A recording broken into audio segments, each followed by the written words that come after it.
Welcome back to another episode of Georgia Sports Nation. We got some more Hawks content on the way for you guys tonight. We're going to be recapping the win versus the Los Angeles Lakers. The Hawks finally have their top 8 rotation guys healthy for the first time since November, and they get the win. DeAndre Hunter, his first game back in almost a month with missing a good 19 games with a non-surgical procedure in his right knee. Obviously, the knee problems with him have given him trouble throughout his entire career. But he comes back, plays 16 minutes off the bench. Good to see him out there. Hits a couple threes. And the Hawks get the win over the Lakers without AD.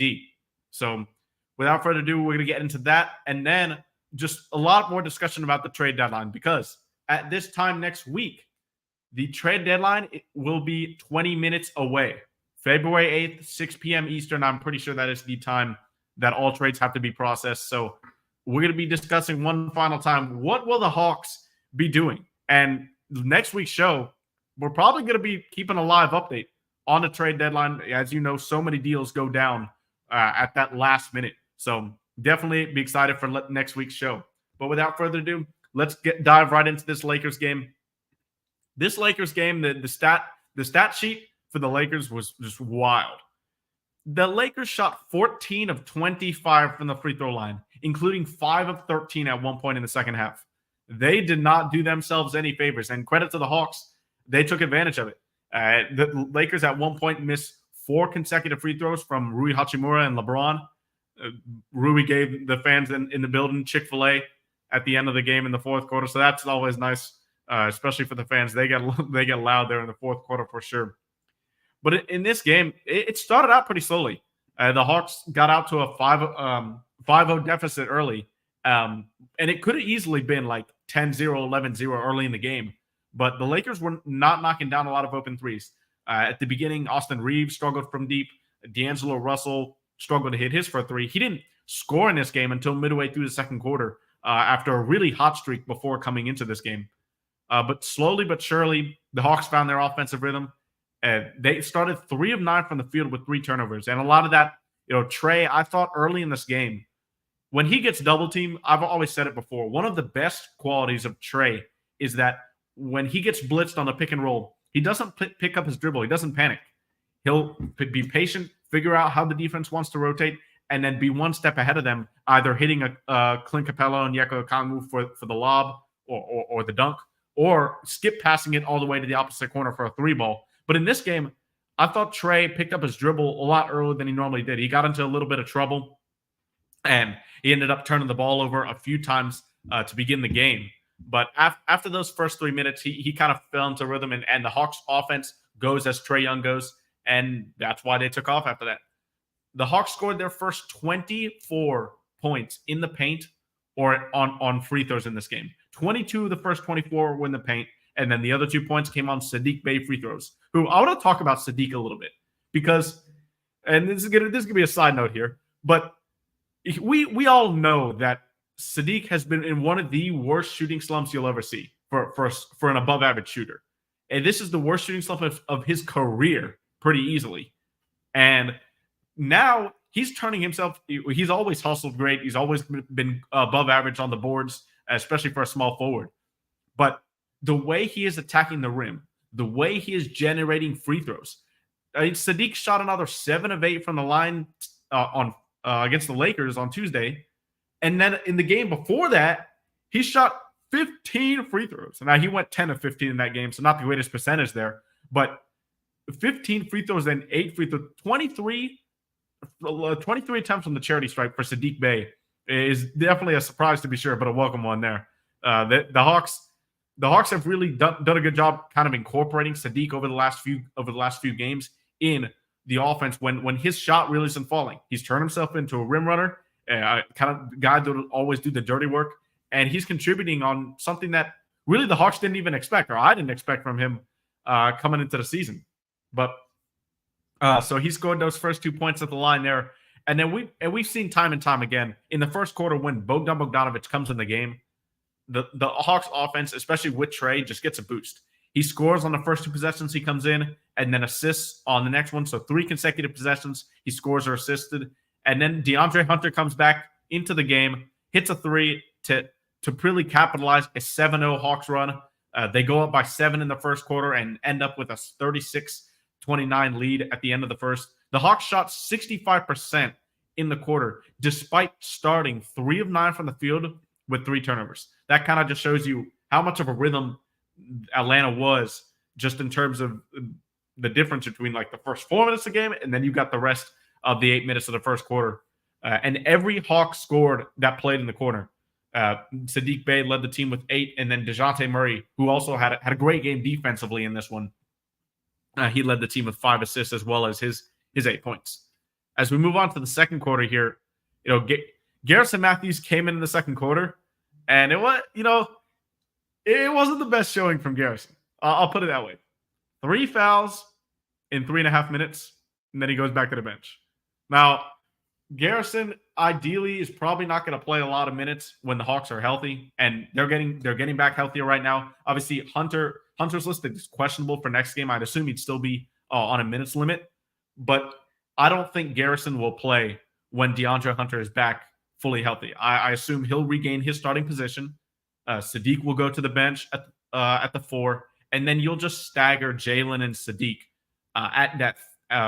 Jalen, Hunter, and Saddiq at that 3 and 4 positions throughout the whole game. Even you can incorporate some minutes with a Kongu at the 4 and Capella at the 5 if Quinn Snyder really wanted to.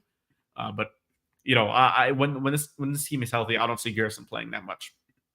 But yeah, he's struggling those minutes for sure. And then Trey had a great pass from the logo through almost a 30-foot lob to half court for a Jalen Johnson dunk. And we've seen so many of these where Jalen is normally going to take 1 or 2 dribbles and slam it home. But Trey's finding Jalen on more and more alley-oops, developing that chemistry a little bit more on the pick and roll that Trey already has with Clint Capella. And we're seeing Jalen be more effective in multiple spots, whether that's on the short roll, whether that's in the corner for 3. He's been much better shooting the 3 ball during the past week and a half since before he came back from the injury. But yeah, Trey and Jalen, these are the 2 guys this team is franchise building around right now, and they're getting to play with each other more and more, and the Hawks are reaping the benefits, especially offensively. Now, defensively, that's another issue, but it's good to see the progress that those 2 are making on the offensive end together. The Hawks end up getting up 46-37 midway through the second quarter. That was their biggest lead, and then kind of to counteract Trey to JJ, Austin Reeves threw a lob to LeBron from half court, and he slammed it down, kind of counteracting that. And then Clint Capella, if this wasn't a charge, Clint Capella draws a charge on Jackson Hayes. If this wasn't a charge, it has a candidate to be probably dunk of the month.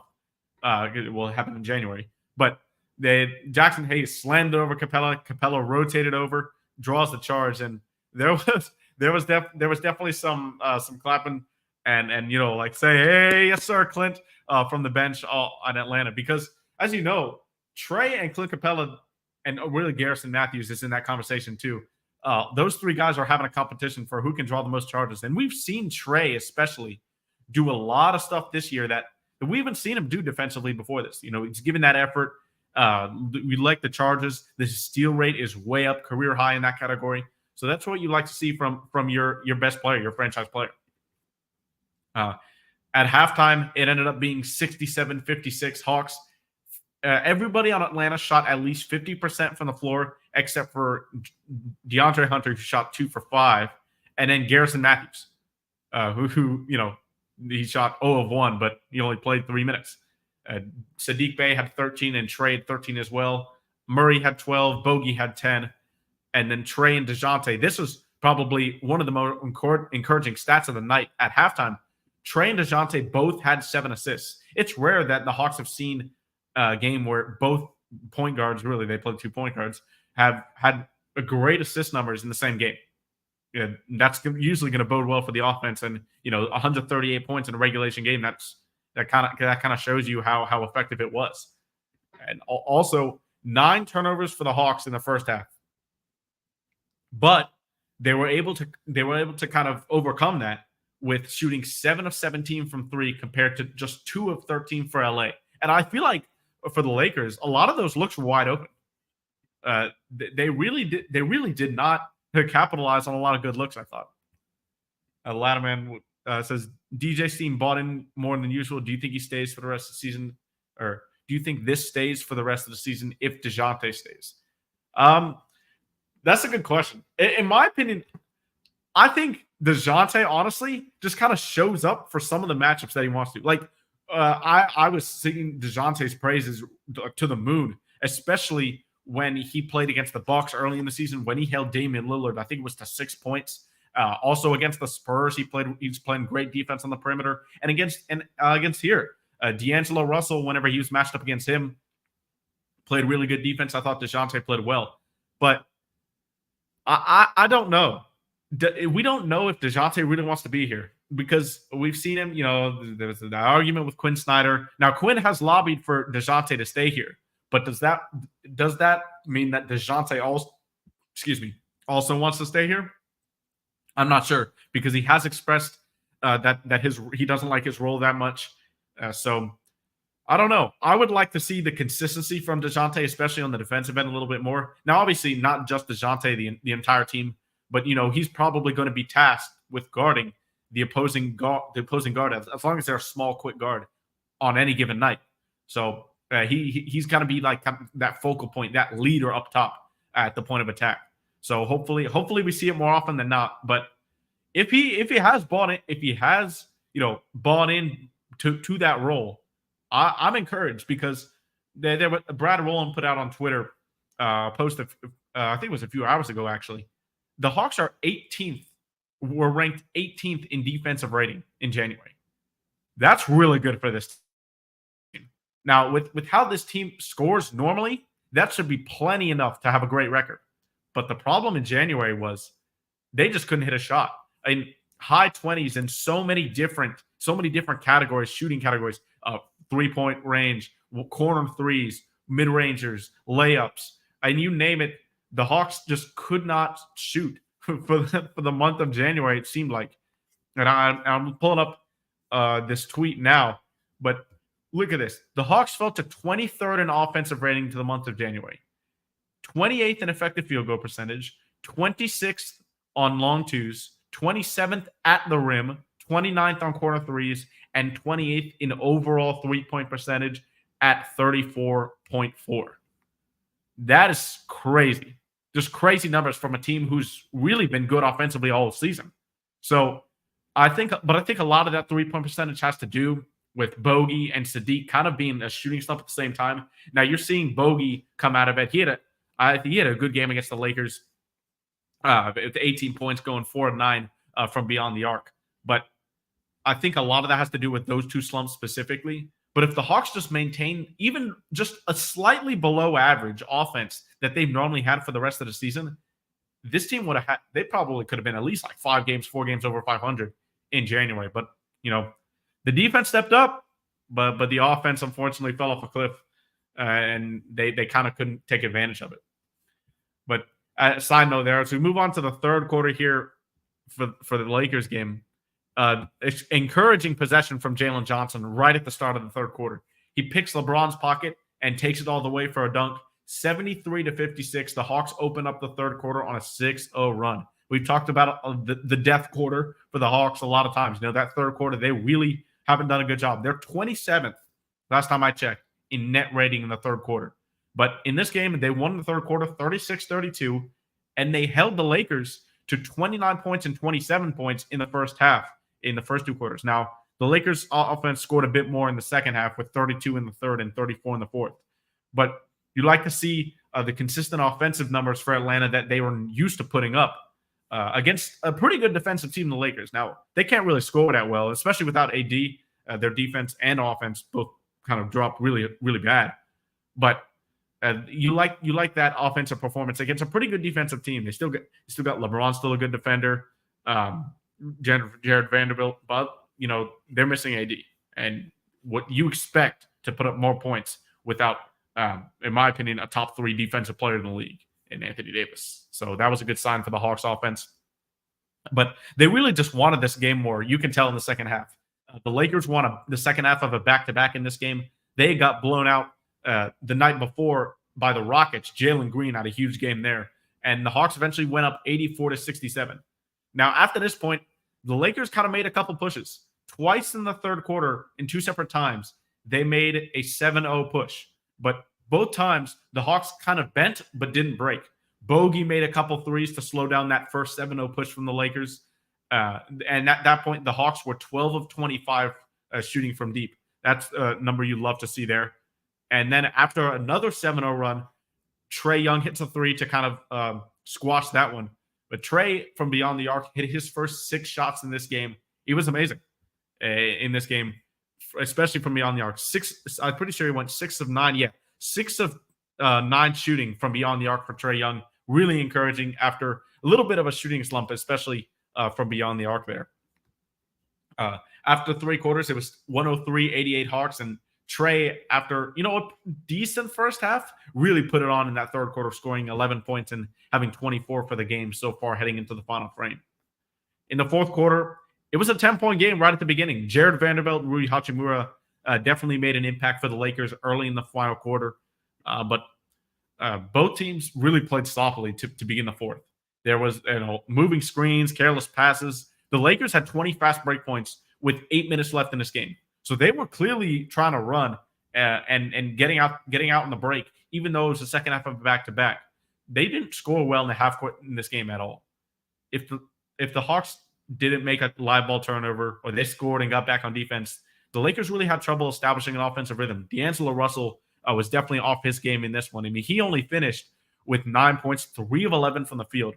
It was really Austin Reeves and Rui Hachimura who were the only guys that consistently hurt the Hawks in the offensive end. Reeves shot 10 of 19 for 28 points. LeBron added his 20 points, 8 assists, and 9 rebounds.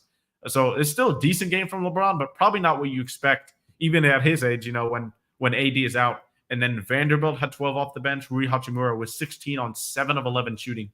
Really kind of was the catalyst to try to take this game away from the Hawks. But the Hawks stood steady. The Lakers really kind of gave this game to Atlanta down the stretch. Like I said, 5 of 13 for the line at one point midway through the fourth quarter in the second half. Then the Hawks go on a 5-0 run to take the lead to 15. Then DeJounte Murray catches fire. There was a period, he hit a mid-range shot. You're like, okay, good shot, DeJounte. That's your shot. He comes down the floor. He goes ISO ball again. I'm like, oh no, is this team going to fall into ISO ball? And, credit to DeJounte. He made a couple of tough shots there, but he was in his bag. A personal 6-0 run from DeJounte, taking 3 mid-rangers, and he kind of buries the Lakers with that on a personal 6-0 run, 123-107 at that point. And then the starters ended up putting him away. Darvin Ham emptied his bench with like 3 minutes left. Quinn Snyder followed with about a minute 30 seconds after that. And we got to see finally some Kobe Buffkin minutes. Kobe Buffkin with a lob to Onyeka Okongwu that looked nice, and then he also made a 3. So finally, 6 minutes for Kobe Buffkin on the year so far with the big league squad. That's what you like to see. Yeah, Southside says, I like how we ran the floor off turnovers and basically on the offense most of the time. Yeah, that offensively, this was a really good sign. With how the team had been shooting, with just overall the vibes, kind of last game against the Mavericks, with the argument between DeJounte and Quinn Snyder on the court. The vibes were definitely, and they're still off probably, but this was a good win to try to kind of right the ship. And if the Hawks are anytime going to make a push to kind of be more competitive, I'm not saying they make top 6 seed or anything like that, but if they're going to be more competitive in the play and don't want to try to get in a game on the road, they're going to need to do it now, because this is their longest homestand of the season. They play the Suns on Friday. Then after that, the Warriors, not the Warriors. They do have a back-to-back. I don't remember who it is, but it is the Warriors. It is the Warriors. They come in to State Farm Arena after the Suns.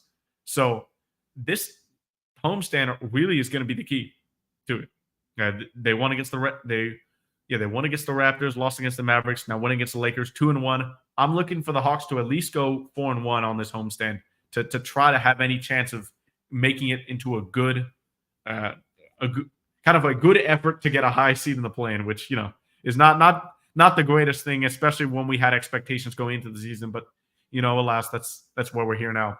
But yeah, it's outside. Suns, Warriors, and then the Clippers. In that Clippers game, I'll be in the building for that game. That's going to be a fun game. Clippers are really good. They're very good. 15 games over 500. They're rolling right now. So yeah, that's going to be a tough one. So hopefully the Hawks can beat the Suns and the Warriors and kind of hopefully have a little bit of a cushion there to go to that 4-2 homestand if they lose against the Clippers. But man, that win against the Lakers was really good. It was encouraging to see a win on both sides of the ball. Now, yeah, the Lakers ended up scoring 122 points, but a lot of those points came in garbage time. And for the majority of the game, I felt like the Hawks competed on the defensive end, and that was definitely a breath of fresh air. Excuse me, to see. All right, trade deadline conversations. We have been having this conversation, it seems like, for like the past month and a half, but speculation. That's what fans like to do.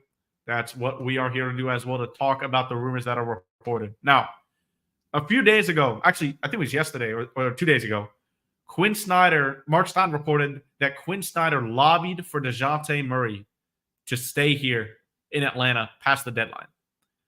I was initially shocked at this for sure. DeJounte really hasn't expressed his liking for what Quinn wants him to do on offense. And we've seen that with how DeJounte, put that DM to the Hawks fan that posted it on his timeline. We also saw even by DeJounte, just what he likes to do in general on paper. He doesn't like to shoot a lot of threes. He doesn't like to get to the rim a lot. He likes that mid-range game, likes that floater. He's very deliberate and a decision maker. But Quinn has been playing a different way, and we'll see what he thinks about that. But I'd love to hear your guys' thoughts on what you thought about that. I know Damon, We Talk Hawks, they did a show. I wasn't able to make it. It would have been interesting to see people's thoughts on there. But yeah, Ladderman, seems like every day DeJounte is less likely to get traded. Yeah, I feel this way too. I was probably in the range of like 85% likely to get traded, say 2 weeks ago, maybe 3 weeks ago. I'm probably more towards like 60% now. I think it is still more likely that he gets traded than not. I still do, judging from something I've heard and what the reporting suggests, even still from Mike Scotto a lot. But yeah, I'd probably say it's 60% for me. And then Southside said, this was a great feeling, consider that our last 3 wins before this were buzzer beaters. Yeah, man. DeJounte, those 2 game winners. And then you had that crazy game against the Raptors, unbelievable finish. Trey turns the ball over, which he got fouled on that play. It said in the last 2-minute report that he did end up getting fouled. But, there's the refs again with the Hawks. We'll save that conversation for another day. But, yeah, it was good to get a relaxing win where the Hawks felt like they were in control for the majority of the game. Part of me thinks they're trying to calm DJ down because they hate the offers they see, but I don't know if they get better offers this summer. Yeah. Here's the thing. I don't have a problem with the Hawks waiting till the offseason if they want to they find better offers. But the problem that I have is DeJounte is very easily the most coveted player on the market right now. If you go into free agency in the offseason or another star gets disgruntled and wants to leave or something else happens, he's no longer – there's potential. 1, he can get injured. That we forget that. But 2, he's probably not going to be the best. So I think that now is your best time to trade him. As we got OG Truth joining the show. What's good?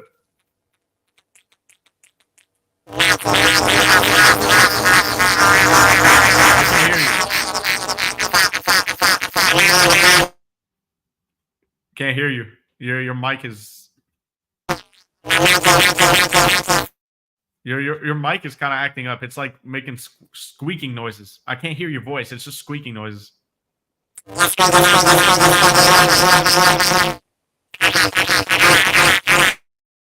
Yeah, here, go out and come back in.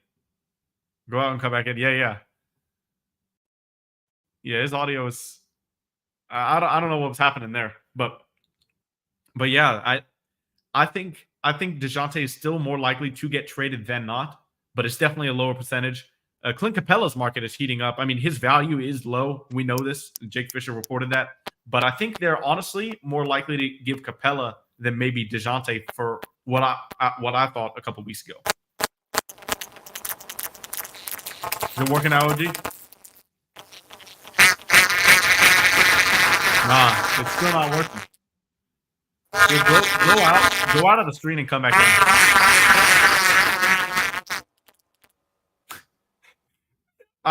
I'm not the only one hearing that squeaking noise, right? I think hopefully other people see it. But let me drop this link here for some people to come up. If y'all wanna come up, I'm gonna drop the link right here. Probably gonna be on for another 30-ish minutes or so. Yeah, exactly, Letterman. He sounded like an alien. Yeah. Southside. So me personally, I think trading a player like Murray is well respected by players around the league who took a hometown distance and who basically hasn't even been here for 2 years will be bad for us.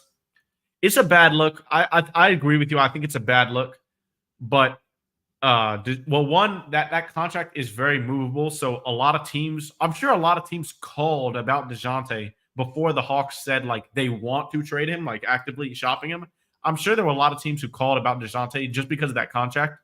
But I think this is more, to me, trading DeJounte is not about, DeJounte and Trey doesn't fit. Now, I personally think that they don't fit together, especially defensively. But I think it's honestly more about the future of the team. I think it's about clearing space for Jalen Johnson to be a second option. I think it's more about finally getting a point of attack defender next to Trey, who we know is a poor defender there. But the organization has said they're trading DeJounte. They're not thinking of trading Trey. So that's what I'm going to think about from the reporting. OG, your audio fixed? Yo. There we go. Yeah, I can hear you. There we go. I don't even look, man. I just done kind of tempered my expectations. This organization got me all over the place as a fan. I don't know, honestly, man. I don't know what the fuck they're gonna do. You hear one thing one week, you hear another thing the next week. I think, honestly, I say gut it. I'm still saying gut it out. Just gut it out, and if you're gonna build around Trey and Jalen, just start moving pieces now. Yeah. Should nobody? If them the two guys you're gonna build around, because they're not gonna trade Trey. No matter how some of us feel about the situation, we know they're not gonna trade Trey. All right, so Trey and Jalen, hey, just start moving pieces, man. Just start moving pieces, get what you can get. See if you can. Look, I hate to see DeJounte go, but this shit over the last couple of weeks, he going back and forth on Twitter with folks, and his daddy going back and forth on Twitter with folks, and he's saying this and that and all that. Look here, man. If you ain't happy, if the man ain't happy, just move. Yeah. One thing I do have to credit DeJounte for, he's been other than that DM that it was a DM, but it was leaked by whoever that fan was. But other than that, he's been very professional. He hasn't come out and said, I want out. He hasn't been said that. And I think that should be at least respected, because if he did that, that would drive his value steep down the step. Like, I mean, I'm not questioning his professionalism. Oh, I know you're not. I'm just pointing that out. It's just that I get it. We're only human, and folks can only take so much. But when you're in that line of work, certain shit comes with the territory. Yeah. I mean, that's just what it is. I mean, and I got to be consistent, because and he need to shut his daddy up. I said that last year, and people jumped all over me when Ray was doing his thing on Twitter. But Ray ain't nowhere near do what DeJounte did. DeJounte dad is like damn near starting a Twitter war. Look, man. Yeah. Like, bro, shut your daddy up. Daddy, you gotta fall back. But in a perfect world, I said leave it alone. And I've been the one fan, dummy. I'm pointing to myself, dummy, that's been saying for the last 5 years, leave it alone. Now I will say, the more we move pieces, the worse we got. Yeah, that's. But at this point, man, gut it out and try to make sure if you don't want Trey to go nowhere, you make sure he's back happy by the end of the 2026 season, because that's when he can hit that opt out button. Yeah, he But can't do that. That's my take on it. If I know one thing, I know the fan base wants both to do with D'Lo is noted. Yeah, I didn't like that personally from the 6-man section. I especially with a guy that's in rumors to come to the Hawks. I didn't like that chanting "We don't want you," but hey, that is what happened. As we got Ant and Damon, We Talk Hawks TV in the building. Damon, we'll go to you first. What are your thoughts on the Hawks plan at the deadline so far? Well, I got a couple of theories. One theory was that report about Landry Field. I mean, excuse me. What's my guy name? Quinn Snyder. Oh, with DeJounte, yeah. Lobbying with DeJounte. My theory behind that is, I wonder if the Hawks camp leaked that out just in case they don't get the offers that they want. They can always pivot back to that and say, hey, we've been trying to keep this dude the whole time. Those trade rumor reports was false. To save face, kind of. Yeah, but also I can look at it and say, maybe they put that out to let other teams know who's been pursuing DeJounte.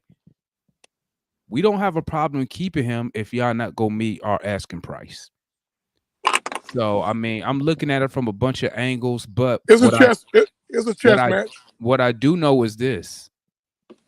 Currently constructed, if you bring back everybody on this roster, we will be at the first level of the tax, luxury tax. So what do I know? This is what I do know for a fact. Wrestler does not pay the tax. We some way or another, we will be shedding salary. So when I look at that Lakers offer, they're not asking for Austin Reeves because he's such a good guy. They're asking for him because he's on a 4-year, $60 million deal. And he checks off two or more boxes. If you get off the DeJounte money and replace it with Reeves, that move saves the Hawks almost between $12 to $15 million per year. So to me, the Hawks are not looking to improve the team. They're looking to shed salary, but they're going to try to convince us, the fans, hey, we're going with a youth movement. When in reality, they're not. Because if they was, they would have already been playing a Kobe Buffkin. They would have already been playing some Seth Lundy. Now, I'm not saying they will be getting a lot of minutes, but they will be on that bench getting, 10 minutes here, 5 minutes, and something to that effect, to where you could sit back as a fan and say, oh, okay, they trying to see what they got with this guy at the NBA level. So, like I tell fans, man, don't get too excited about moving Murray. Moving Murray is not to help the team compete. It's to help the owner save money. And we'll go to you. I have no clue what they're going to do at the trade deadline. It just seems like it's just a wait till February 6th to the 8th approach to me. With DeJounte, I think it would be better for them to just trade him now instead of just waiting for the summer. Because like you said earlier, the risk of them just waiting till the summer to just be usurped and then having some star ask out and having DeJounte's value lowered is that's a really high risk for them. I know people are complaining about getting Austin Reeves in a deal. I feel like people kind of don't understand it's not just because of them getting cheaper, which I'm going to get to the luxury tax thing later, but Austin Reeves is an actual valuable asset that the Hawks can use to trade. I don't see Austin Reeves being in this team's long-term plan at all. I hope it's not. DeJounte's a better defender than Reeves. We were picking on him the entire game. Yeah. during the Lakers game. There is zero reason why this team needs Austin Reeves. Like, the Hawks probably want to get Austin Reeves just because the media loves him. Everyone hypes him up. He's been to the Olympics. Like, the reputation around Austin Reeves is really high. Like, there are teams that want him. Like, I assume if we get Austin Reeves, we're probably going to trade him on draft night or something for, like, a star player or something. Like, I would hope so. Yeah, hopefully. Yeah. In terms of, like, which players that are going to be traded, I feel, if you have to ask me, I feel Capella and AJ are just more likely to be traded than DeJounte, because I think Quinn may be trying to just temper the DeJounte situation simply because the offers aren't that good right now. But honestly, like I said earlier, like, I feel like this whole trade DJ pairing just isn't working. They just rip the Band-Aid off now while they still can.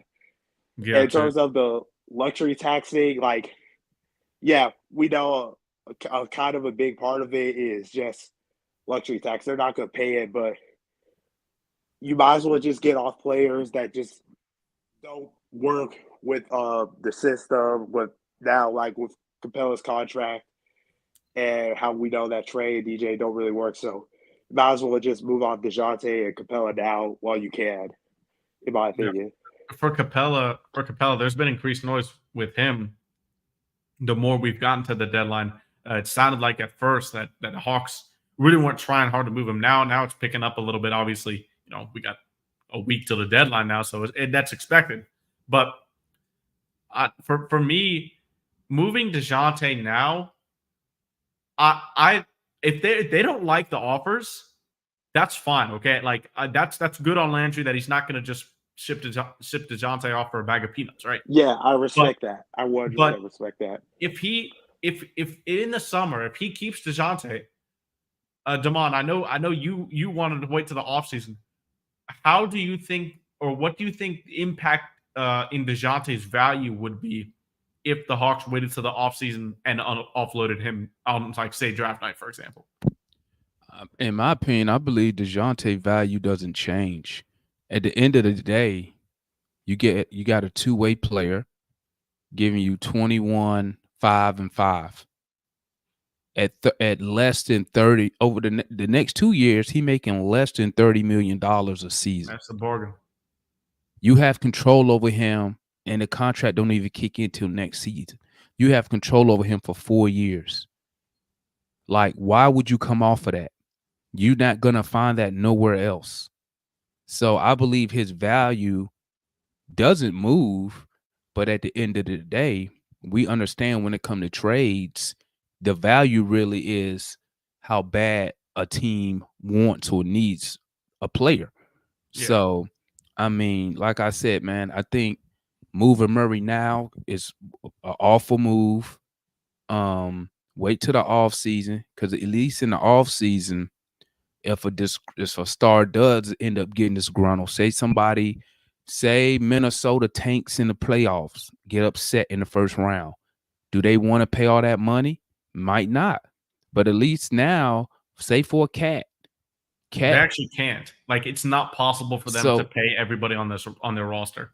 So Cat is around like 50 plus, almost 60 million. You got Murray, who gonna be at 25. So that's less assets that you have to add to make money work. So I mean, you can work it from different angles. But like I said, I don't believe Murray value changes due to his production that you get now and the contract that he's on. You're not gonna find that type of production for less than $30 million. The only reason that's I'm just not in favor of that is because DeJounte is the best player on the market right now. That's the only reason. Like, if you, I'm totally, like, your point isn't like ridiculous. Like, I just have a different opinion. It's definitely, like, it's a good point. But for me, Paul, like, for example, like Paul George, or let's say, like you brought up Karl Anthony Towns. Like, there's a very good chance that either one of those guys may, like, Paul George can enter free agency, or Karl Anthony Towns, they're gonna look to trade him. That both those players significantly better players than DeJounte, that, in my opinion, lowers his value a little bit because he's going to get whatever is less for those players. It costs more to get a cat. It costs more to get a PG. Yeah, like I said, it all depends on how much a team wants to give up to get said player.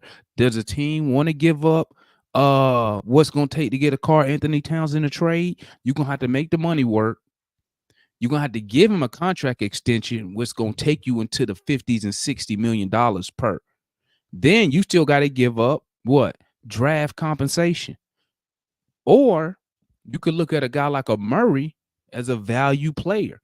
But it all depends. Like I said, it doesn't come down to the Hawks. It comes down to what team values certain players and what does a team want to give up to get a certain player. How many teams got the draft capital and gonna have the money to go to give Anthony Towns an extension? The Knicks probably do. That's the first team that comes to mind for me. And that's their last move. They're done. Because that's all the draft capital they saved up.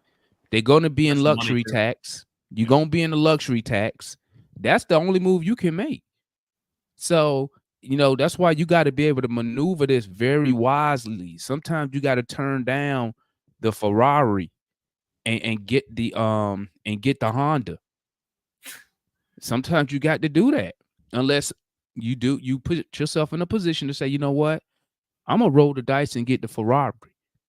You got to be ready to maintain that Ferrari for the next 4 years.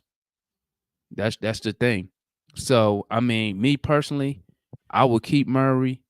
The Hawks, but like I said earlier, they got to get out of the tax threshold.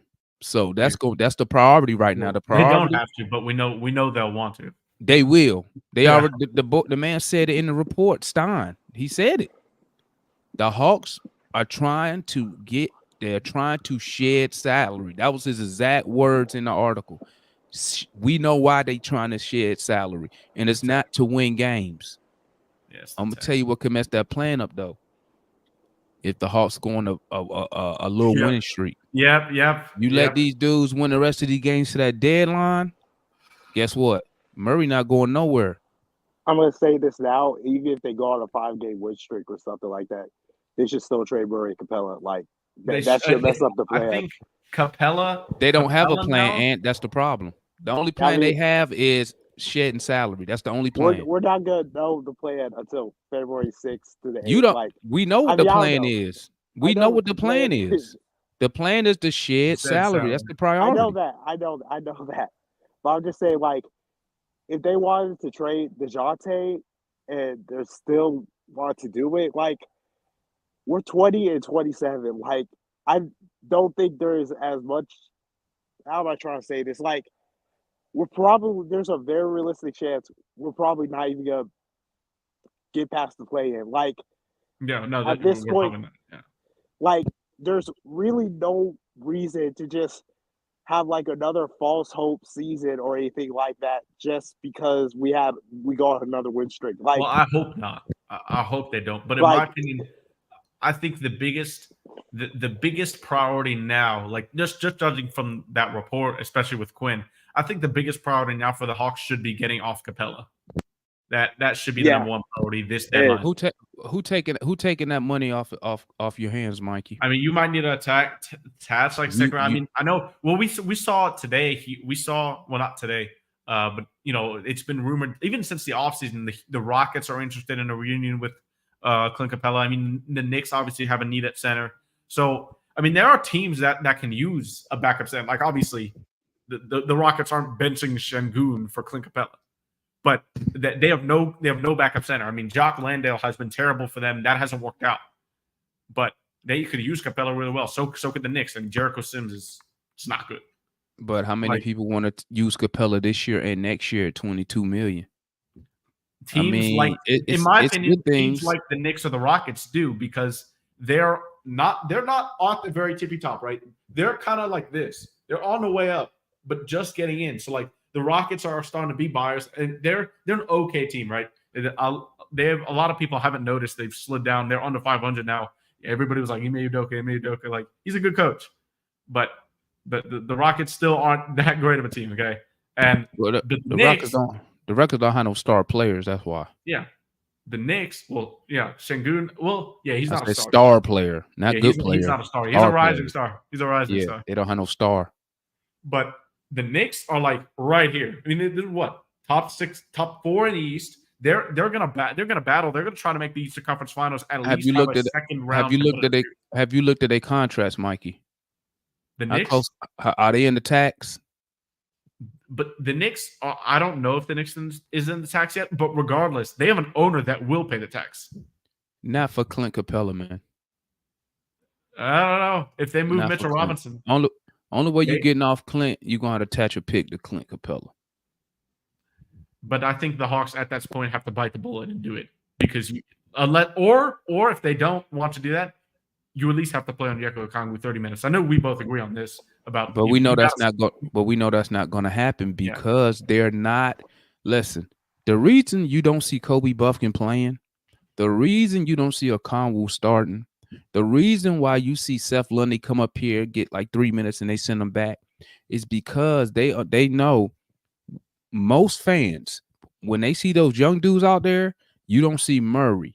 You don't see one of the veteran players on the team, and you start seeing more Buffkin, when you start seeing more Lundy, when you start seeing a Conwell starting, fans already know what time it is.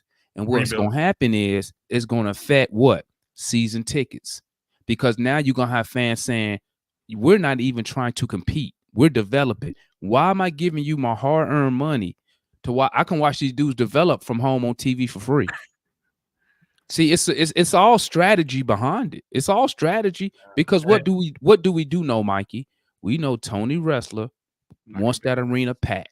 We know he want them tickets sold. We know this already. And like you tell me, like Matt tell me every time I say this, even though I'm being sarcastic when I say it, until somebody come out and say we are rebuilding, retooling, whatever you want to use. I expect this team to go out here and compete, but they're not going to do that. No. Yeah, because they know it's going to affect what? The money, the business side, right? Let's be honest, Mikey. Let's keep it real. Let's keep it a buck. Murray is not stopping Quinn Snyder from playing whoever he want to play. He can play whoever he wants to play. No, I agree. I agree with you there. I think the biggest reason Kobe Buffkin hasn't played is because of what I said on Space to you, a few days ago about, the vibes in the locker room. Is this team, he'll only get like maximum 10 minutes, and that's not enough to fully develop, especially a guard in today's NBA. He's getting 35 a night, crushing the G League. I mean, you saw Trey after the game against the Lakers. He said, Kobe's dominated down there. He's an NBA player. He's a league player. That's what Trey said. Yeah, that's what he's supposed to do, dominate down there. Yeah. Oh, yeah. And I think that's the reason Kobe's not playing, just because, the vibes of the locker room, we'd only get 10 minutes here.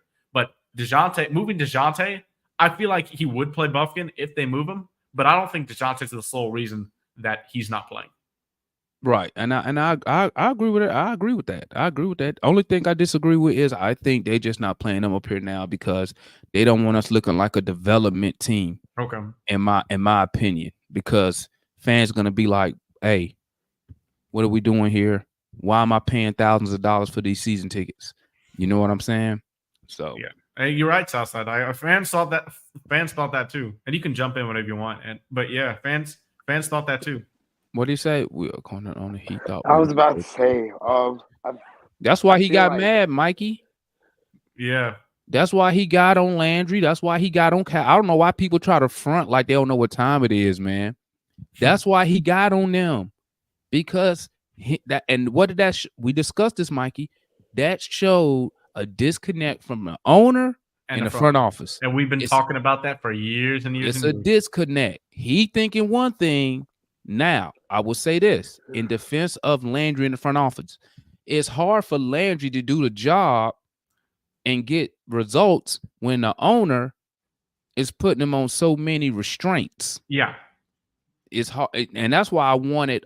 That's why I prefer an experienced GM. But now that I think about it, it probably don't even matter because the way Tony Wrestler move, it don't matter who in charge. He gonna do it. He gonna do it the way he want it done. If you don't get the results, he gonna start meddling, and that's why we in this position now. Yeah, go ahead, Ant. Y'all can talk. Give me a second. Oh, I'll be right okay. I back. thought you were. But My yeah, bad. there is a restraint on Landry. I don't think you can trot this same team out there for the next however many months left in the season and just say, okay, we're going to do all this in the offseason. That's putting a lot of pressure in one offseason to change a lot of things that need to be changed. But that's why I said, Mikey, what I said in the chat earlier today, I said, maybe it was the health. If we can get our top 8 guys to play 10 to 15 games in a row, that will give you a real good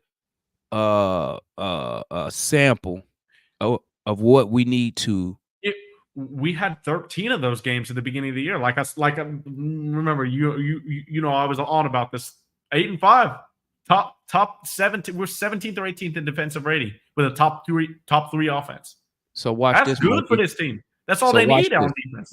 When Jalen went down, because I think Jalen went out before Hunter. If I remember correctly. He did. What was our record when Jalen went down? 8-5. 8-5. So say they never get hurt. And right now we are, let's just say we are 30 and 22, right? How many games that fit? How many games we played? Well, let's say we're 47 games. Let's say we're 25 and 20, right? Or excuse me, 27 25, 22. 27 and 20. Say we're 27 and 20, right? Okay. Are you damn, what's the word? Slip my head. Are you concerned at the deadline? Are you buying or are you selling at the deadline? You're buying. I mean, you said DeJounte was a candidate to get traded earlier in the season. If you're the front office, they had put that out there. But if you're 7 games over 500 and you don't buy, that there's a problem. So let me ask you this. Do you believe 27 and 20 is a realistic record for us to have if Jalen and Dre never get hurt? Yes. So, but you can't rely on that. I'm going to say something like, I feel like if we had the same injury luck as we did last season, we probably would be like on the top of the play-in, but like it probably would have just covered so many of the issues with this team. Like we only have one power forward on this roster. That's true. And stuff like that. Like Capella declining, Onyeka still not starting. Like, so maybe like, and the fact that like, if one person just goes out, this whole team just collapses. So maybe this happening is just a blessing in disguise for the front office to realize that there just has to be major changes done, because every year since the ECF run, this team has just gotten worse and worse every year. So that's true. I want to say this to Mary Ellen's point real quick. When is Dre not hurt? I mean, yeah, that's true. He's not a durable player, but the Hawks themselves didn't do him any favors when Jalen went down, playing him 34, 33 minutes a night. Like that is not something you should have been doing. But you know, shout out Quinn Snyder. Yeah, that was just dumb. And on that point right there, well, not that point, but what Ant was saying,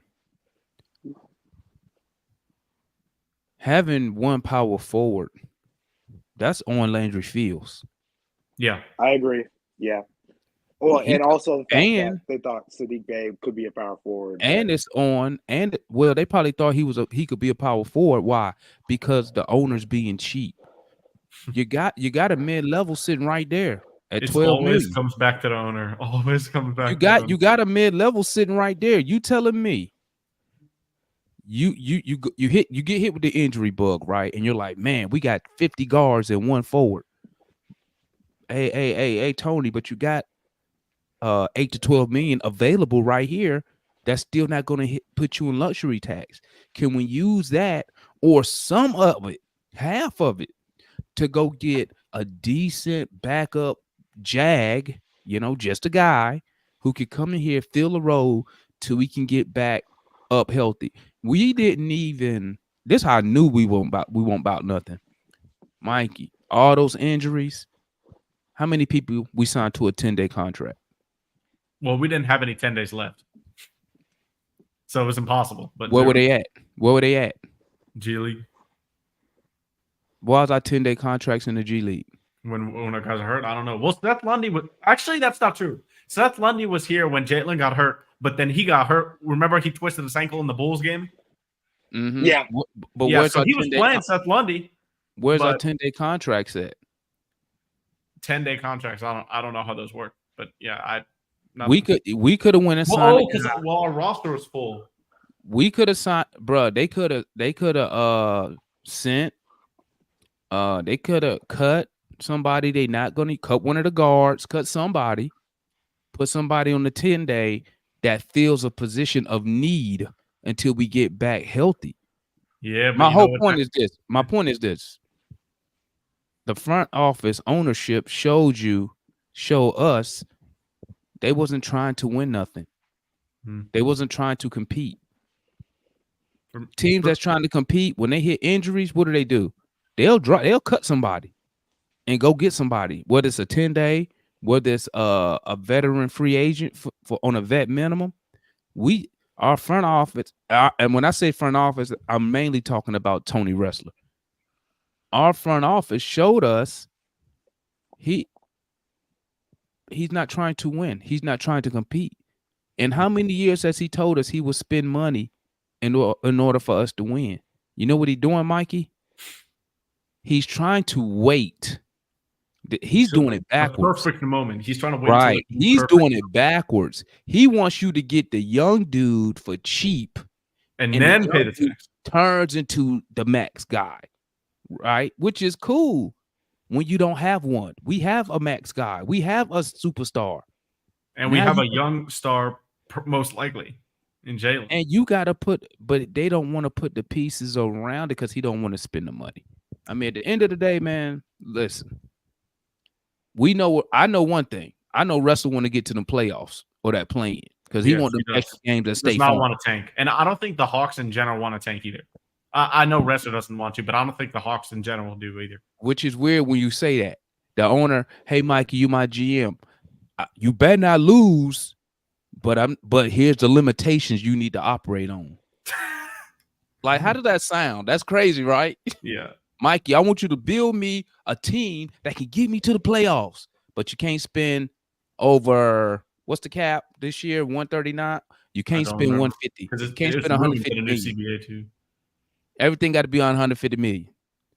Like, somebody got to tell Tony, we know you're a billionaire, man, but in pro sports, you can't have it both ways in pro sports, man. You can't be cheap and try to win in pro sports. You know why? Because you got owners who will spend the money. Yeah. So what's the Suns owner name? He didn't waste no time. Matt Ishbia. Now you can say whatever you want about how the team is built, but one thing a fan not gonna say, hey, no, he ain't trying. He is trying, yeah. The Brooklyn Nets owner, you can say one thing about him, how they did Kyrie, whatever, but you can't say they didn't try. When the last time you can say the Hawks tried? Never. Think about it, Mikey. Both Eastern Conference final runs we had. What improvements did we make to the roster after that? Pick one of them. None. Exactly. If anytime you're gonna go into the tax, that's the time to go into it. Okay. And yeah, don't have that to was ridiculous. That was ridiculous. Especially the 2021 run. Like I can kind of understand the 2015, 2016 just because that team really didn't have a star on it. It had an aging Millsap. Like I could understand it. Okay, I could kind of see it. But at that 2021, that was horrible. Just leaving the roster as is and not doing it, like that was DeLon Wright, and that's it. And yeah, DeLon Wright, yeah. And that's why I always ask people, What make you think anything is going to change from the ownership standpoint? So when they trade Murray, and this is what I try to get across to fans, they're not trading him to get better. He don't care. They're trading him to save money. Look at our cap. We are ruined. Huh? We're at the tax line right now. No, we have 9 million. We're 9 million from the luxury. That's what I mean. Like we're basically at the tax. Yeah, you 9 million from the tax. Next year, if you just bring back everybody on this current roster, we're in the tax. So that's the priority, is to get. They want to get under the tax because he don't want to pay it, and he's gonna hit the fans with, would you pay the tax? This team is a 25 and 45 team. Would you pay it? Woo, woo, woo. Let me tell you one thing I learned, Mikey. I'm gonna shut up. I don't care what a billionaire has to pay. I don't care about a billionaire's pockets. Pay it. You're a billionaire. Your franchise is worth over $3 billion. And you want me as a fan to sit here and say, oh, I'm so worried about Tony Ressler paying. Pay it. And guess what? Get you a competent general manager to navigate the penalties that you pay when you hit the first apron. Because guess what, Mike and your aunt, all your contenders, they at the first apron of the tax. You think they care about, hey, you know what, man? We're gonna lose out on this mid-level exception, bro. Hey, man, if we want to trade, we ain't gonna be able to get on. We ain't gonna be able to get this guy off the bow. They don't care about that because they got championship aspiration from the get-go. From the get-go. And and you know what, Mikey? I wouldn't even be tripping if he ever did it. He's never taken a shot for us to go for a title. Never.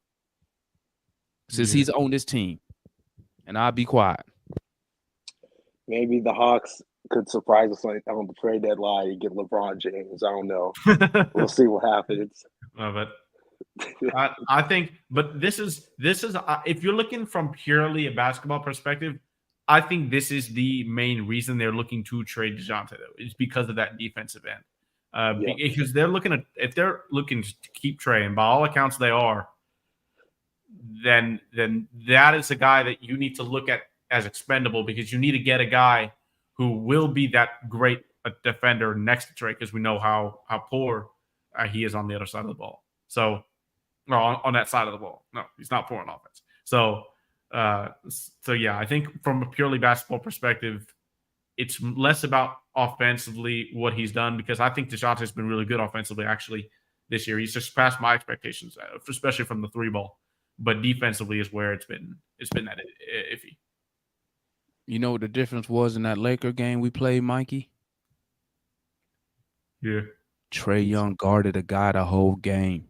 He didn't play free safety. He doesn't play free safety. There's that. Yes, he does, bro.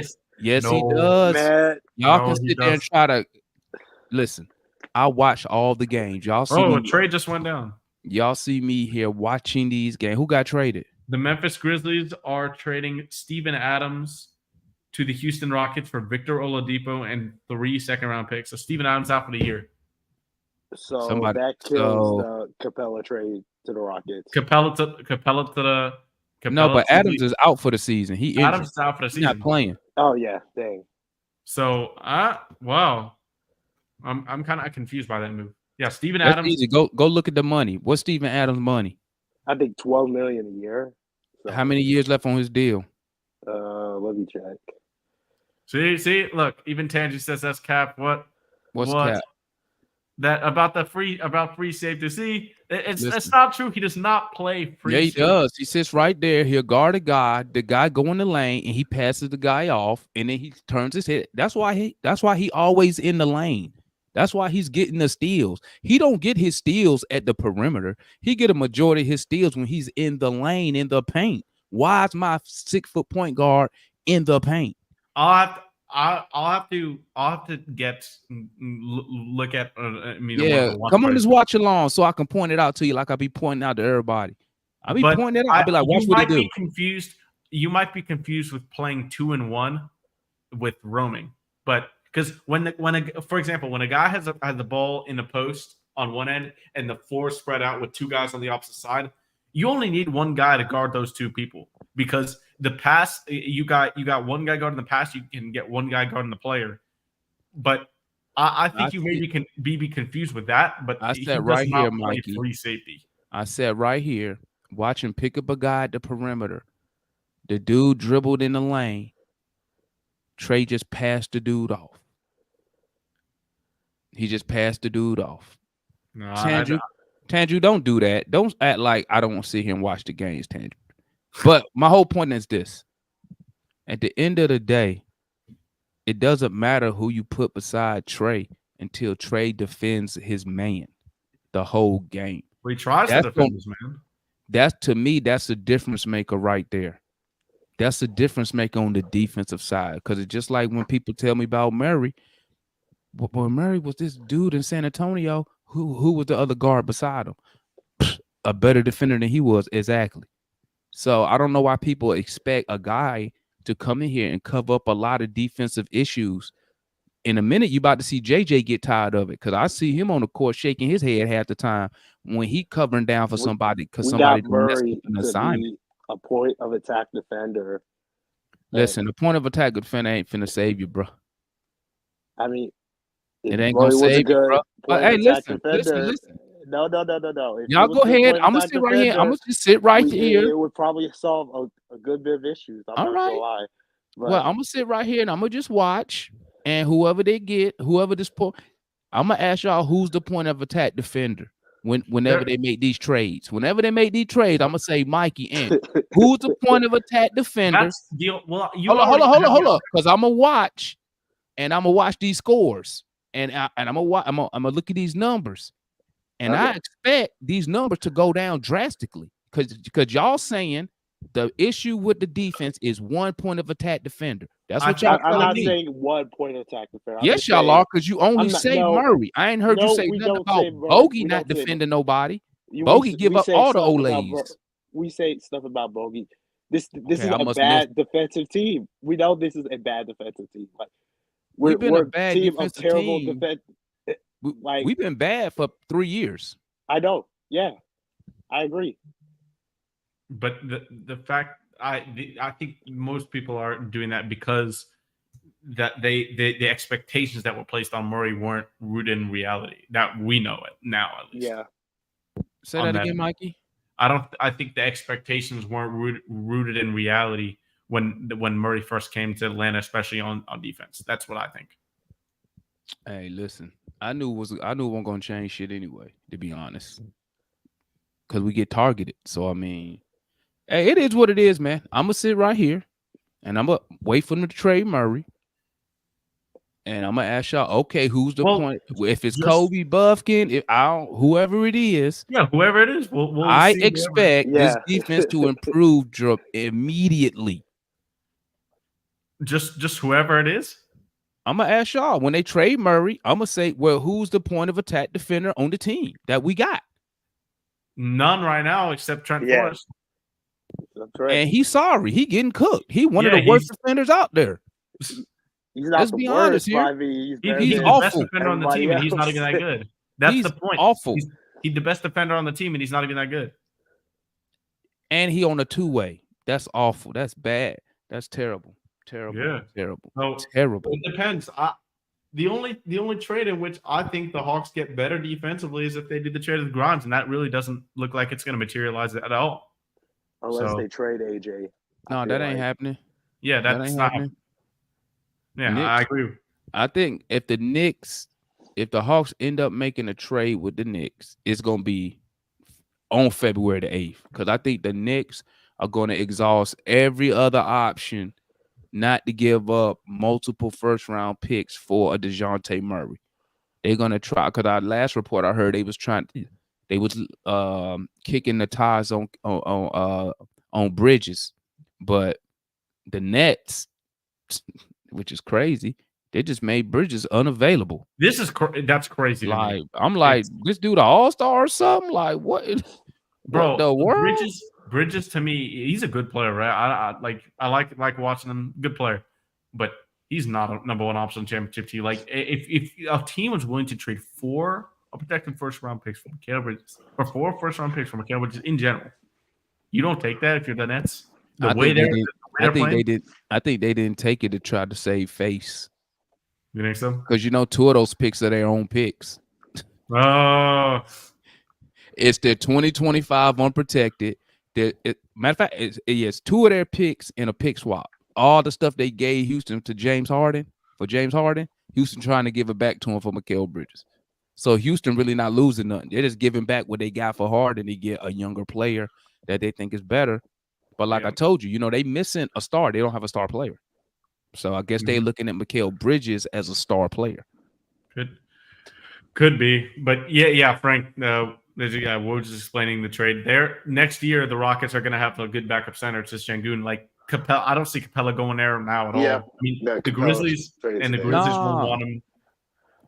It's the contract. Like I said, Adams make how much again? Well, $12 million. It's not just the contract. It's just the fact that Steven Adams is a better player. Yeah, and he cheaper. Yeah, it's common sense. It's I'm gonna get the better player who making $10 million less than this dude over here. Why would I? Don't ever take the money out the equation, guys. Never take the money out. Never, because I guarantee if Clint Capella and Adams made the same amount of money, they would have traded for Clint. Why? Because Clint not injured. They could have used him now. They paying half a year's salary for a guy who not playing, and they hope he gonna get back to his old self next year. It's the money, man. Clint just make too much money right now, man. You gonna have, if you want to get off him, you got to attach a pick. But then, is it smart to hold on to Clint? Because next year he expiring. How much do you value expiring contracts? I mean, it's a whole bunch of moving pieces, man. A whole bunch of things. You feel me? You don't value him if you don't plan on resigning him. If you don't plan on resigning him, you don't value him at all. What going on with you, D? Man, where you been at, bro? Hey, man, I'm on a YouTube journey right now. What's up with you, Mikey? What's good, Blackberry? It's been a minute. It has, my guy. I've been meaning to catch you hooping too. Yeah, I've been going with we went with Greg. We went with Greg and Mike a couple times. It was pretty fun. Yesterday we went. Yeah, but I mean, we stuck. So what you just said, D. So what you just said, you don't value this. This why I think you got to figure out a way to get off Clint before this deadline. Yeah. Because like you just said, how much do you value expiring contracts? If you don't plan on re-signing them, you need to get off of them now. And you can't be indecisive on whether or not you want to re-sign them or not. You need to know whether or not you plan on sticking with Clint now. Or I mean, they can't if they plan on sticking with Clint. That's the problem. That's a problem, Blackbird. They don't know what they want to do because they keep switching it if they do know. The only way you getting off Capella at this deadline is you got to give up a first round pick for somebody to take that money because Clint value is 0. You can give up the Sacramento pick and get off the money, but then like I said, since we don't know the plan, I mean, if the plan is to you shedding salary, you're gonna need those picks because you probably gonna need them rookies for some depth once you start dumping all this salary. Yeah, and if you do want to compete at the end of next season, you're gonna look to trade them in the offseason. So I mean, like the Hawks put themselves in a terrible contract situation, man, and they do it by extending these guys. What I like to say is for no reason, meaning they're restricted guys. You have the final say.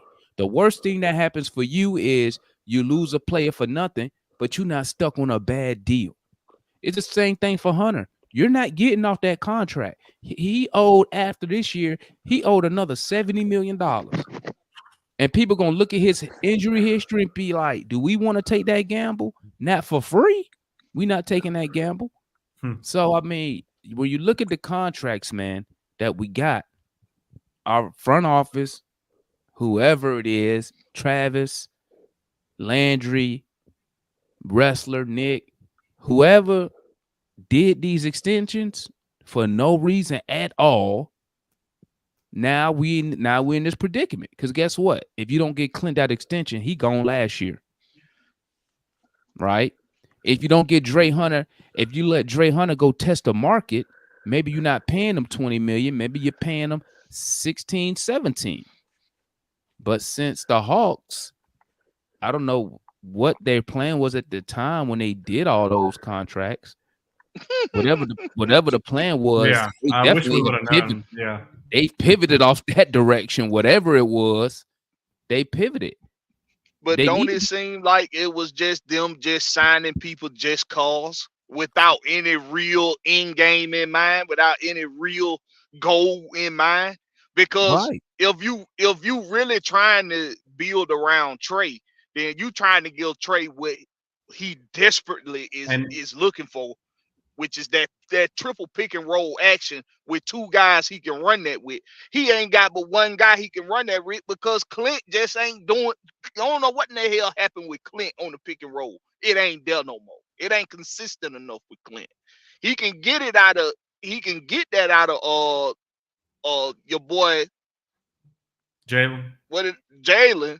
He could get that out of Jalen, but he need another. Well.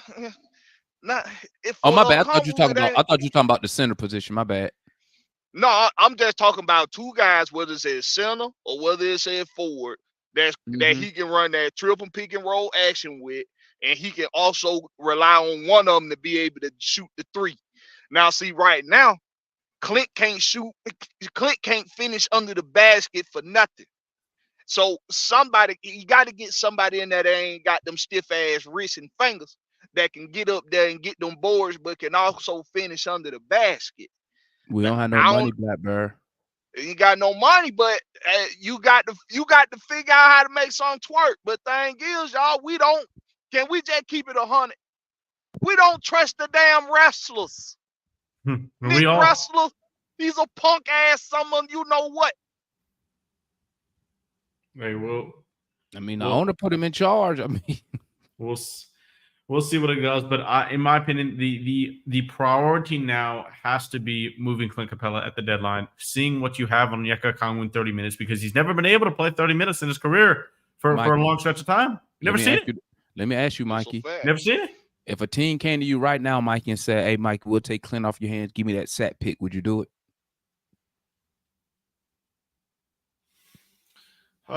Because the draft situation, probably not. But 3 seconds, like that trade with Houston right now, that 3 seconds, like if that was to the Hawks, 3 seconds, I would take that. You're not getting that because he had 22 million. I'm trying to tell you why Clint is still on this team.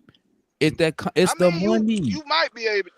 No, that's why nobody. I bet you the Rockets have a big need there. Now they didn't satisfy it with that. Obviously, they're doing that for next season for Steven Adams because he's out for the year. Say that again, Mikey. That Steven Adams, that deal, that doesn't help him this year. That's just for next year. And Steven Adams, because Steven Adams is out for the season. Mikey, Capella would have helped them now, and they have an area of need that they need now. Listen to me, Mikey. They would have paid those second round picks for Capella. Mikey, I think they rather go and pay the second round pick for a dude who not playing until next year. Do you exactly, Rashad? Exactly. They want to be a playoff team. Houston wants to be a playoff team. Mikey, listen to what I'm saying. They rather give 3 seconds for a guy who not playing none this year. None. Instead of giving you whatever the Hawks is asking for Clint Capella, who could have helped them now. Remember, I said that earlier. Well, I mean, because of the money. What would they be willing to give us anyway? They probably give you a couple second round picks because they know we want to get off of them. But like I said, Clint Capella at $22 million is going to cost you a first round pick for a team to take that money. I'm telling y'all right now. You think it's going to be a first round pick, D? Listen. Capella would only generate a first-round pick if he was paired with, like, for example, DeJounte in a trade. Maybe. No. I said it's going to cost us a first-round pick, meaning we have to attach a pick to Clint, so they would take on that money. And they don't want to do that because of how much money it is. And they already know. Teams already know. One, we know we got to get on that. We got to get on that luxury tax. They already know that. They know it. So ain't nobody out here doing nobody no favors, dog. They gonna let you. That's why the Hawks. That's why I'm asking you, how bad you want to get off Clint? If Clint money or Clint's performance is affecting the team in such a negative way, how bad do you want to get off that dude? If you don't want to attach a first-round pick to get off that money, then all that other stuff don't matter. Because guess what's not going to happen as long as Clint here? Onyeka not going to start. He not going to get 30 minutes. Yeah, it's ridiculous. It's ridiculous. I'm telling y'all, man. It's happening. I think it matters how patient are they willing to be. Because if you're patient, if you're willing to be patient enough, you go ahead and get off of them now and you just think about it. You just think about replacing what you're going to be missing a couple years down the road. Do you think that's possible? Yeah. No. Also, you just have to like Okongwu's still only gonna get. He's 22. Like he's only gonna get better. Is he though? Is he? I think he has a good way to go. Yeah. The thing is this. I think his ceiling about reached. BlackBerry. No, I don't. disagree. I don't think we have the owner don't have the patience. He's shown us that already. Yeah. He don't have the patience, and he really expects this team to be winning games. I don't know where he gets that from. It's Landry and Kyle and Nick feeding him some nonsense, but he don't have patience to say, hey, we'll wait 2 or 3 years. Because guess what? It's like I was telling Mikey, as soon as them season tickets sales drop, he's concerned. I think he expected Exactly, 3-point Rashawn. shooting to miraculously become very, very good. I think that's because the way the damn team is built, you got to shoot lights out in order to get to put together consecutive wins, 4-5 games. Well, you know what's funny? Wins. You know what's funny? Then we're gonna wrap it up here in a minute or two. I said it early on the show. In the month of January, the Hawks were 18th in defensive rating. That's perfectly fine for this team, the way they know and play offense. But 18th is some of these stats, and some of these stats, you weren't here, BlackBerry, yet for some of these stats. Brad Rowland posted on Twitter early today. The month of January, the Hawks fell to 23rd in offensive rating, 28th in effective field goal percentage, 26th in mid-range shots, 27th at rim percentage, 29th in corner threes, and 28th in overall three-point percentage. just ass. If the Hawks would have just played their maybe even if they were a average offense or just a below average offense, they'd easily be 4 or 5 games over 500 in the month of January. Now, Mikey, Easily. when you run those numbers, let's see, month of January, who's in a slump? Yeah. Yeah. Well, that's why I said it earlier on the show. Bogey and Sadiq, that Bogey and Sadiq. really took a They're the ones who, and it's because not just they were slumping, but it's the fact like Bogey's usage is so high, Bay's usage is so high for those guys to be in a slump like that. Yeah. That Well, Bay not so much, but Bogey, yeah. because what do we do know? We do know mid-range, our main mid-range guy. We got 2 guys that's awesome at mid-range, DeJounte and Hunter. Hunter was out. He was out. So he didn't affect it. And Murray been on fire. So, I mean, we know it ain't those 2. So, I mean, it just goes to show it was you, weird. man, It was weird. It was a weird month. it just goes to show you, man. Like, and I really believe this, and I'm gonna say it right here on Mikey's show. I really believe this.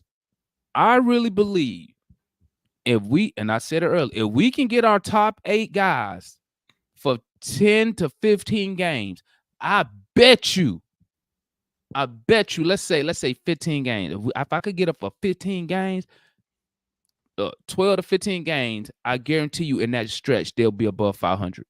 Yeah. And that's They why will I'm be trying to above take Jared 500. earlier in the season, Yeah. but you know. They will be I think above they win 10 out of them 15. They will be above 500. I'm telling you that right now. After all the smack I done talked, I really sat and just looked at the team, and I was like, what did I say that? Did I say that yesterday, Mikey, in the chat? I was like, Yeah, you about did. the health. I was like, maybe it was the health.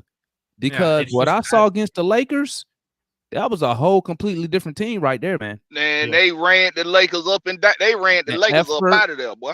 energy. I seen Trey chasing Austin Reed. I mean, Austin Reed lit him up, but I don't care about that part. Yeah. What I care about, I seen the effort there.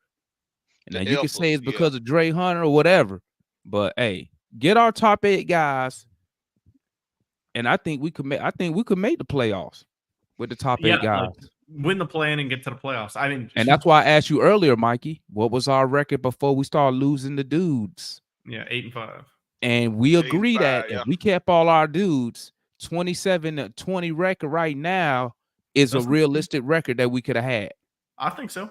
And what would that D, put us? I could have swore some folks done told you that a couple times before, my guy. You done been told that now, D. You coming now, but now you coming to that realization, huh? Wait, I was told what? What I was told? That before we when we had started losing our guys, we was playing well. I already knew that. Okay. I thought you was arguing against that a few times. Okay. No. Listen, when I speak on Quinn Snyder, right, I'm really trolling Matt. That's all I'm really doing. I only speak on Quinn Snyder because Matt was talking so much smack, and I'm just using my time to get back at Matt. You know what I'm saying? I understand at the end of the, because I said it last season. You know, I'm high on Quinn, but I'm not as high as Matt. I thought this seemed to be better. The problem was the roster, right? Man, now over the top, and it's in the defense. But I mean, I think we could make a run to the playoffs if we can stay healthy. The problem is you can't stay healthy. No, Dre's always getting hurt. They need to bring Hunter need to come off the bench like he did against the Lakers, and I would probably play him. I probably would shave. He was on minutes restriction. I think they said it was going to be in the 20s. Yeah, it was 16 last game.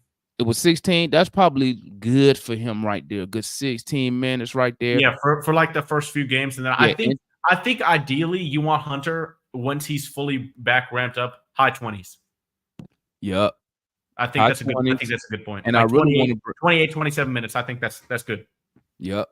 I mean, I think we need Hunter badly. That back line is just so unorganized. Mike, I think if you play him 20 minutes, 20, he'll probably hit the occasional 27, depending on what type of game we got. I think that also extends his career. It extends his knees. You feel me? Because we stuck with him anyway. So that's what they need to be doing with Hunter. Find out ways how we can extend this guy's career while he's under contract with the Hawks. Feel me? Agreed. But I'm about to bounce, Mikey. Yeah, I was about to say we're ending it here too. But yeah, make sure to let everybody know about I assume you're doing a watch party for the game tomorrow, right? You know I am. Oh, watch party tomorrow, gang. Y'all know what time it is. Salute to everybody in the chat, man. Watch party tomorrow. Post-game live show tomorrow. We giving away a ticket to the Clipper game. I'm gonna be there in the building for that game. So the Clipper game, which is I think February 5th, if I'm not mistaken. Yeah, so we got a ticket we giving away tomorrow for the Clipper game and the post-game live show. So make sure y'all tap in, man. Appreciate you, Mikey, for having me on your channel. This Georgia Sports Nation and recapping Hawks hoops. Yeah. Salute to Georgia Sports Nation, Miss my mind went blank. Ms Maggie T. Salute to Ms Maggie T for allowing me to come on her platform. I appreciate that. And appreciate Mikey for letting me come on recapping Hawks hoop. And salute my guy Black Bear. We wait for him to come back over there. We missing that southern drawl over there, Black Bear. And you gotta come get some of this. You gotta come get some of this Kool-Aid action, bro. What this about some Kool-Aid? I don't even know who the hell Kool-Aid is. You'll see. You'll see. You gotta get over. You gotta make your way over there. You'll see. Okay. But with that being said, we're gonna end it right there. Appreciate y'all tuning in for Georgia Sports Nation. Don't forget, next week it'll be during the last few minutes of the deadline, so it'll be an exciting show next week, Thursday, 5:30 p.m. Eastern time. We'll see you guys next week. If you're on YouTube, don't forget to like, comment, and subscribe. I'll see you guys next time. Peace. All of